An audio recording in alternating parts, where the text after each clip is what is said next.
Hello students, আমি তোমাদের প্রিয় নীতিশ স্যার জ্ঞানজ্যোতি কোচিং সেন্টারের পক্ষ থেকে তোমাদের প্রত্যেককে জানাই আরও একবার স্বাগত। আজকে তোমাদের সঙ্গে আমি আলোচনা করব second semester SEC history suggestion 2024 নিয়ে। যে সমস্ত ছাত্রছাত্রীরা নর্থ বেঙ্গল ইউনিভার্সিটির আন্ডারে বিভিন্ন কলেজগুলোতে পড়াশোনা করছো তাদের জন্য আজকের এই সাজেশনটি, এবং তোমাদের এনইপি 4 ইয়ার আন্ডার গ্র্যাজুয়েট প্রোগ্রামের অধীনস্থ যে সমস্ত ছাত্রছাত্রীরা রয়েছে তাদের জন্য কিন্তু আজকের এই সাজেশনটি। তো তোমাদের 10 নাম্বার, 5 নাম্বার এবং 1 নাম্বারের জন্য প্রশ্ন করা হয়। তো যারা এখনও আমাদের চ্যানেলটিকে সাবস্ক্রাইব করেনি তারা অবশ্যই চ্যানেলটিকে সাবস্ক্রাইব করে পাশে থাকা বেল আইকন অল প্রেস করে দাও, যাতে নেক্সট টাইম থেকে কোনো ভিডিও আপলোড করলে তার নোটিফিকেশন তুমি সবার আগে পেতে পারো।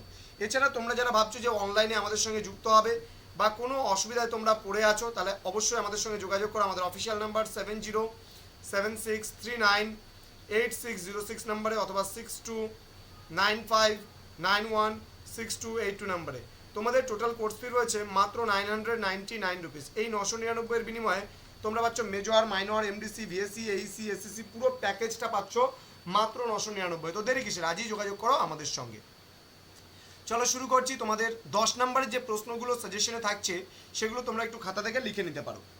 প্রথম প্রশ্ন, সমাজের সংগ্রহশালার ভূমিকা আলোচনা করো। পরবর্তী প্রশ্ন, কোনো সংগ্রহশালা বা মহাপেজখানার ভ্রমণ ও দর্শন সংক্রান্ত অভিজ্ঞতার কথা তুমি লেখো। ভারতের জাতীয় মহাপেজখানার ইতিহাস লেখো। দেন ভারতের মহাপেজখানার উপাদান সংগ্রহের পদ্ধতিগুলি সম্পর্কে আলোচনা করো। নেক্সট, লেখাগার বলতে কি বোঝো? লেখা হবে না, এটা লেখা হবে, হ্যাঁ, প্রিন্টিং মিস্টেক। তো লেখাগার বলতে কি বোঝো? দেন লেখাগারের শ্রেণীবিভাগ করো। ওকে, লেখাগারের শ্রেণীবিভাগ করো। দেন মহাপেজখানার সংজ্ঞা লেখো। ঐতিহাসিক অধ্যয়ন ও গবেষণায় এর ভূমিকা কি? নেক্সট, সংগ্রহশালার বিভাগগুলি সম্পর্কে আলোচনা করো। ওকে, নেক্সট, ভারতে সংরক্ষণাগার প্রতিষ্ঠার ইতিহাস বর্ণনা করো। দেন সামাজিক শিক্ষাদানে অভিলেখাগার ও সংরক্ষণাগারের ভূমিকা আলোচনা করো। নেক্সট, লেখাগারের প্রকারভেদের ওপর একটি প্রবন্ধ রচনা করো। নেক্সট, সংগ্রহশালা কি সাংস্কৃতিক ঐতিহ্য সংরক্ষণ করে থাকে? আলোচনা করো। নেক্সট, ভারতবর্ষের সংগ্রহশালার উদ্ভব ও বিকাশ সম্পর্কে আলোচনা করো। এই কটা তোমাদের পড়তে হচ্ছে 12 নম্বরের প্রশ্ন। নেক্সট, এবার 5 নম্বরের জন্য তোমাদের কি কি পড়তে হবে সেগুলো একটু বলে দিচ্ছি, লিখে নাও। 5 নম্বরের জন্য তোমরা পড়বা লেখাগার কিভাবে নিবন্ধীকরণ প্রক্রিয়াকে সাহায্য করে। দেন ভারতের জাতীয় মহাপেজখানায় নথিপত্র কিভাবে সংরক্ষণ করে রাখা হয়। নেক্সট, সংগ্রহশালার দ্রষ্টব্য বস্তু কিভাবে সংগ্রহ করা হয়। দেন ভারতের পাণ্ডুলিপি সংরক্ষণের দেশীয় পদ্ধতি আলোচনা করো। নেক্সট, উত্তর ঔপনিবেশিক ভারতে জাদুঘর পুনরুদ্ধারে প্রক্রিয়ার কি কি অসুবিধা হতে পারে। নেক্সট, মহাপেজখানার তথ্যাদি সংরক্ষণের পদ্ধতিগুলি আলোচনা করো। পরবর্তী প্রশ্ন, গ্রন্থাগার ও মহাপেজখানার মূল পার্থক্যগুলি কি কি। দেন ভারতে অবস্থিত সংরক্ষণাগারের বিভিন্ন প্রকারভেদগুলি সম্পর্কে আলোচনা করো।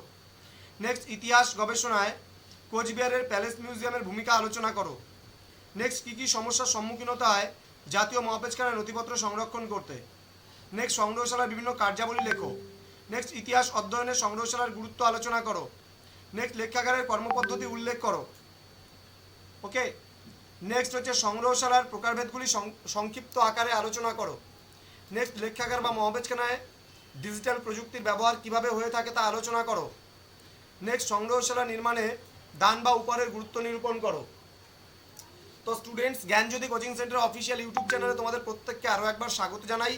যারা এখনও চ্যানেলটিকে সাবস্ক্রাইব করনি অবশ্যই চ্যানেলটিকে সাবস্ক্রাইব করে বন্ধুবান্ধবের সঙ্গে ভিডিওটি শেয়ার করো, যেন প্রত্যেকের কাছে আজকের এই ক্লাসটি পৌঁছে যায়। তোমাদের উজ্জ্বল ভবিষ্যৎ গড়ে তুলবো আমরা, এটাই আমাদের মূল প্রতিশ্রুতি। দেখা হচ্ছে খুব তাড়াতাড়ি পরবর্তী ক্লাস নিয়ে। তোমরা ভিজিট করতে পারো আমাদের নাম্বারে ফোন করে, আমাদের ওয়েবসাইট ভিজিট করে, অথবা আমাদের ইউটিউব চ্যানেল ভিজিট করে। দেখা হচ্ছে খুব তাড়াতাড়ি পরবর্তী ক্লাস নিয়ে। তোমরা প্রত্যেকে ভালো থেকো, সুস্থ থেকো। Thank you so much, thanks for watching after all, thank you.